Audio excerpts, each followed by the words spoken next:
Here we are. We're pretty excited. The Fishing Guide podcast has come down to Mississippi, and every time we come to Mississippi, we're always looking for unique places, and usually we're looking for places to fish, but this is our first ever crossover show, which means we're crossing over into hunting because most fishermen are also hunters, and they love to have places where they can go that are real unique. And so I happen to have the owners, and it's Cameron and Whitney.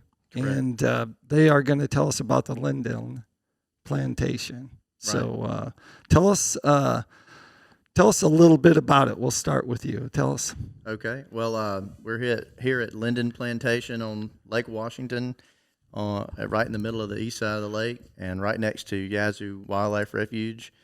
And we've been bird hunting around this property for 5 generations now, but we've been guiding hunts this is our 8th year. Wow. And so we guide waterfowl and upland bird hunts, and we host people here during the off season in our cabins that are coming to the lake to fish. Have weddings every now and then. And wow. So there's different facilities here.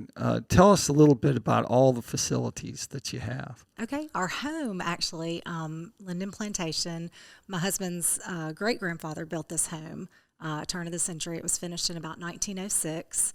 And my children actually are the 5th generation to live here. So wow. That's really super special. And we're just thrilled to be here and live in such a beautiful place on gorgeous Lake Washington. And we also have, my husband's built some cabins that kind of look like old shotgun houses out on the property here, and that's where our hunters stay when they come to visit with us, and then the fishermen throughout the year, and friends, family. We rent those cabins out. There's 3 of them, and there's great places to pull your boat in, plenty of room for trailers, plugging in batteries, all that good stuff. So we've got a pool and a hot tub and lots of animals. And a big fire pit. And a big fire pit, that's right. That sounds like you're kind of spoiling probably more people. famous than any other facility that we have. Yeah, we love the fire pit. Yeah. Sounds like you're spoiling people. We are. We love to spoil people. Oh, so tell us a little bit. I guess we'll start with the duck hunting, because that's the big drive, and of course that's probably your favorite part of the whole setup. I can't imagine that you do as much around here as what you like to do when it comes to the hunting side of this business. Oh, that's right. My year starts February 1, getting ready for next duck season. I love to deer hunt and turkey hunt personally. But as far as business goes, we're, birds only. But we, right after duck season, we're busy draining water, managing drawdown through the summer, planting grain crops for birds, planting food plots for dove, and also we plant stuff for deer too for our personal use. But yeah, it's pretty much a lifelong, year-long thing that we do. Is this a flyway for the ducks? Yeah, we're right on the Mississippi Flyway. We're sitting. Lake Washington is right out our front door, and it's actually in line with the Mississippi River. If you look at a map, this lake is directly in line with the Mississippi River. The river took a big turn back in the 1700s and kind of carved out and left Lake Washington a smaller lake called Lake Jackson, another smaller lake called Lake Britton, and then the river is probably about 5 miles from here now as the crow flies.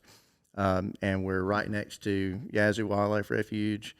Most of our properties that we bird hunt on are around the refuge or still bayou coming out of the refuge. So we're right on the west side of the refuge here. Another property that we have that we hunt a good bit's right on the south side of the refuge. And then we have another place down Still Bayou, which is kind of the water that drains out of this part of the delta into the Yazoo River a little further south. And are you leasing that property, or do you actually own that property? Well, we own everything that we hunt on. Oh. And so we just like to do it that way. And we're also very different from a lot of other guide service in the fact that we only guide one group of guys at a time, 6 people. Everything that we've got is kind of set up for 6 customers and 2 guides. And we kind of think of our place as cousins or extended family coming in year after year, spending time with us, getting to experience the Delta. Obviously, we're going to go hunt the very best place that we've got that particular week, places that have the most birds on them, and we're not spread out. Don't have a big staff of people working for us. It's a family affair. And my best friend, Stuart Robinson, who's not here today, would love for you guys to have gotten to meet him, is a chef. Oh, wow.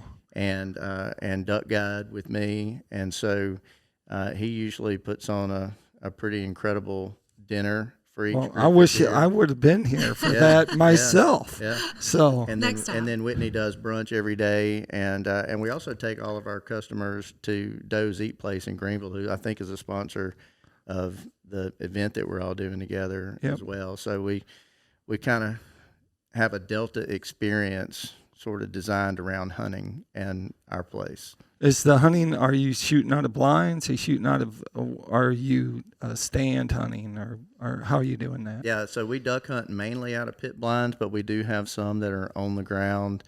Every now and then we might try to, get right where the birds are wanting to be that particular day. And like this morning, 3 of us were sitting on the ground on the side of a catfish pond bank that's been converted to a duck hole. And so we were basically laying there using our blind bags as pillows. So we do what it takes, but generally we're in pit blinds. Yeah. And so a typical day, how would a typical day lay out for duck hunting? So typically, everybody around here that's working is going to get up about 4:30, 5 o'clock, head out to the lodge, which is the bigger cabin of all 3 cabins, and we have coffee and wake the people up that haven't woken up yet and mess with each other and stuff like that before we get out to the blind. We usually head out about 5:30 or so, go out to the blind, set the decoys out. We drop our customers off at the blind, and then we set the decoys out, park the rangers, and come back and have a hunt. And every now and then we'll go out in the afternoon, after we hunt. We'll go back out if we didn't get a limit and have an afternoon shoot too. All right. So we're going to go back, and we're going to talk about where we're at, where we're located right now, and some of the, where they're staying, the lodging. So tell us, what do you know about the house here? Well, this house is actually the 3rd house on Linden Plantation. Our farm is noted to be the first presidential land grant in Washington County. A family by the name of Turnbull came here from Kentucky in the early 1820s, settled this property, staked off a couple thousand acres, got a land grant, and started clearing land for a farm.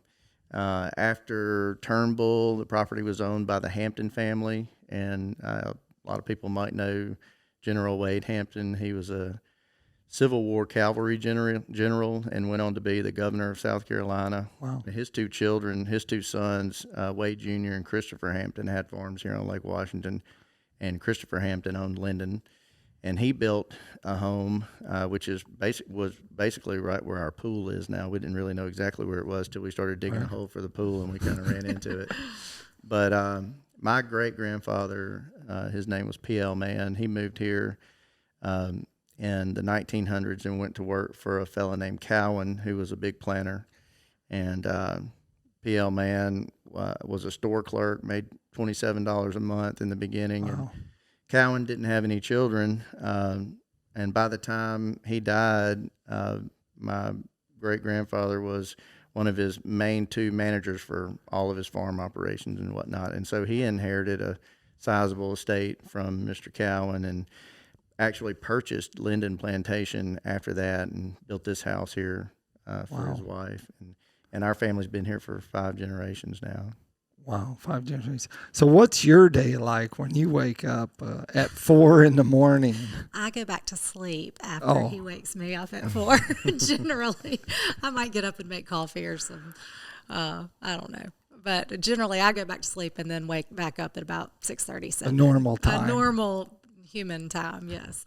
I'm not much of I wouldn't be a good duck hunter, I don't think. But then I get up and start preparing brunch for these guys, and we generally do a pretty significant brunch because they'll eat, about 10:30, and then we'll just have snacks prepared for them throughout the day, and then they'll have their big meal at night. So I do a lot of cooking and a lot of cleaning, and then we kind of rest a little bit and hit it again in the afternoon. So, and our kids help us a lot too.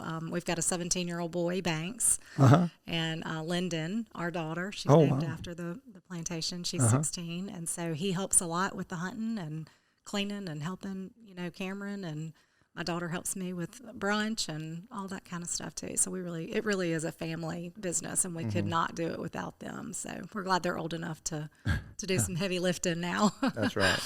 And I actually heard a customer about a week ago tell Stuart, the guy I mentioned, he's our partner in this, and he's actually the founder of an organization called Delta Supper Club. So people need to check that out. It's really interesting. They have pop-up dinner events at all these really cool locations around the Delta throughout the year. It's kind of a member-based organization. But I heard a customer tell Stuart that he was actually the most interesting man in the world a couple of weeks ago, and he was being totally serious. Just a really super guy and very interesting and extremely talented cook and hunter and fisherman, actually. If anybody around here was going to talk about fishing with you, it would have been him for sure. So you do the bookings then? Tell us about bookings and availability. He does bookings for the hunting side of Esperanza, the duck hunting side. I do the bookings for, we have events here. We have weddings. I do birthday parties, tea parties for little girls. We do the fishing, just regular cabin rental for people who are in town for local, weddings or family reunions or whatever. Just somebody just wanting to come to the lake. So I take care of all that side of everything. Tell us again how many buildings that you have for people that come in. 3 cabins that we rent out. We do not rent out rooms in the home. My mother-in-law did have a bed and breakfast here, and once she passed away, we were raising small children, so we just decided that probably was not going to be much of a retreat for anyone. We do not do that here, but we do open our home. We love having people here. We, anybody that's staying in the cabins, they always end up coming over here sharing a meal with us or, swimming, hanging out with our family. So it really is a great thing to be able to meet people from all over and enjoy having people here on the lake. There you go. So we're actually going to have a couple hunters come join us in the show. Great. I enjoyed it. And you're off. So while these guys come in and we get we get them all mic'd up and ready to go. Tell us a little bit about the shooting part of what you have here. I guess it was last spring we built an 8-station sporting clays range at what we call our Comita Break property. It's an old catfish farm complex that we've repurposed completely. There aren't any catfish on it now, but we have several different types of moist soil impoundments over there for waterfowl, and we've got about 140 acres of row crop down in the pond bottoms that we grow grain in, and we leave some of that for the ducks and have a farmer that harvests other parts of it. But we built the sporting clays range. It's got 35 machines. It's what they call a super sporting clays range, so you don't ever have to shoot the same pair twice when you go through and shoot around clays. You can shoot standard sporting clays there. And then we've got 4 stations that have multi-trap controllers that play games like 5-stand and mini sporting, and basically give you up to like 8 throwers on one station. And we've designed it with the team at Promatic machines. They make sporting clay machines. We designed it to simulate, different types of bird hunting scenarios. So we've got 3 waterfowl stations. We've got 5 upland stations. Actually, we do upland birds and waterfowl, and we do have a rabbit station that's a double rabbit. So it's really dynamic. We're simulating a bunch of different shooting presentations. So, and it's open for membership. Basically, we have farm family memberships, which are private family memberships, and then we've got corporate memberships, and they they can bring guests with them and shoot when it's convenient to them. And we're going to be opening for demo days throughout the year when it's not hunting season on Wednesdays and Saturdays. So somebody that just wanted to check the range out could contact us, and they could come in with their family and for like $50 a person, shoot around the clays. Oh, wow. Get to see the cool. range. Yeah. So, Chris and Wally, am I right? That's right. Yes. So, tell us now, you've actually had the experience. Have you, either one of you, been here before? Yes, we have. We actually feel like we're part of some of the cousins that they were talking about. That's right. Part of the family that come here. I think this is the 5th year that we've done things. I'm with the Ameristar Casino in Vicksburg, and we book 2 to 3 to 4 hunts a year where we bring some of our best guests up here.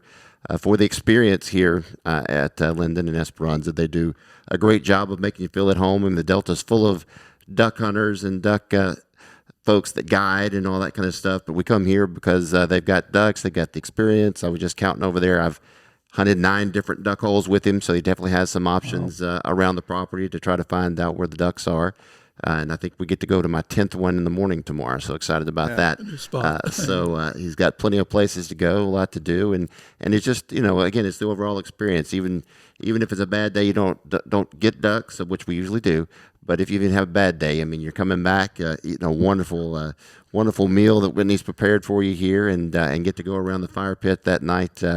And experience that and tell a few stories, which is what it's all about with, when you're getting out with your pals and everybody that you want to have a good time with. So it's just a wonderful experience here. And have you been here before? Yes, sir. I've actually been coming and hunting here for quite a while.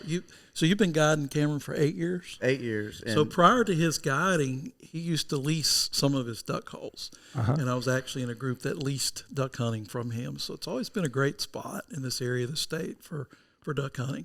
And actually, I think Wally's killed just as many banded ducks on this particular property as I have total over the years. Yeah. Wow. So year after year, what is the draw for you to come here? Well, I'd have to respond to what Chris was saying. It's a family atmosphere. We've been coming enough that we know these guys like family, and it's really enjoyable experience, even on the times that you don't kill as many ducks as you'd like to. Duck hunting is a hit or miss. It's not a guaranteed thing. So sometimes we have great hunt days, sometimes we don't, but we always have a great experience for the weekend. Like Cameron said, this afternoon we're going to go shoot sporting clays. So that's another activity that we can participate in addition to the duck hunting. And Chris and I have also been coming up here for at least 3 years now, dove hunting in the early fall, September. So Cameron does dove hunts as well. Oh, lots of doves here when they first come in. Yeah, sometimes. It's usually early September, opening weekend. You can count on having a really good hunt. And we do 2 or 3 hunts around opening weekend. And then after that, just depends on the weather. If we get some cool weather, it'll push some doves out and bring some teal in. And we do September teal hunts, That's right. too. We didn't mention that. The blue-winged teal. Oh. There's a season in Mississippi for blue-winged teal, which is an early migrator of ducks in September. And we've had some really good blue-winged teal hunt here in September. There you go, and that was our first our dog retriever, ever, right? I don't know if you got the dog to be on her camera. podcast show, but she's 12 years old, and she's been accused of being a puppy her whole life, but she's getting older, and she's semi-retired this season. We have a few holes that she can still hunt in, and some that are a little more treacherous than others that she can't. She's picked up doves and ducks for all of us. Yeah, quite a few over the years. I added it up several years ago and quit adding it like 6,000, retrieves in her lifetime. Wow. And that was several years ago. So there's really no telling where she's at now. But she can't hear anymore, and she's got a little arthritis in her right paw. So she really likes that deep water she can swim in more than anything. Well, that's pretty fantastic. I have to take a minute and tell us a little bit about our sponsors, PICO Lures. And PICO Lures, their home base is out of Garfield, Arkansas. They're big into crappie fishing. And, of course, we are sitting, I can see right out the window, I can see Lake Washington there. And I know it's loaded with big crappie, like not little ones, like big ones. And that makes the whole experience of coming down here, if the person wanted to hunt, they could hunt, or they could hunt and fish. And they might never go home. That's true. So our tip for tackle time is to make sure you load up on PICO Lures when you come down here, and make sure you have plenty of big baits because they have big crappie. if you tell us a little bit about how they can get hold of you and any of your social media. Right. So we're on Facebook at Okay. Esperanza Outdoors, and you can call my cell phone 662-822-0485, and then we're also on the internet at espoutdoors.com. There you have it. Thanks so much for being here, guys. Thank I you. appreciate you coming in, telling us a little bit about the place and your Nice experience visiting here. with you. Thank you. Of course, the owners were here. They're spread out all over the place. Our special guest was our dog. That what's the name? Littles. Her name is Littles. Yeah. Littles. Okay, Littles was here. So it's all good stuff happening. We appreciate it. And make sure you subscribe, check our show out, and make sure you check the place out down here because it's pretty phenomenal.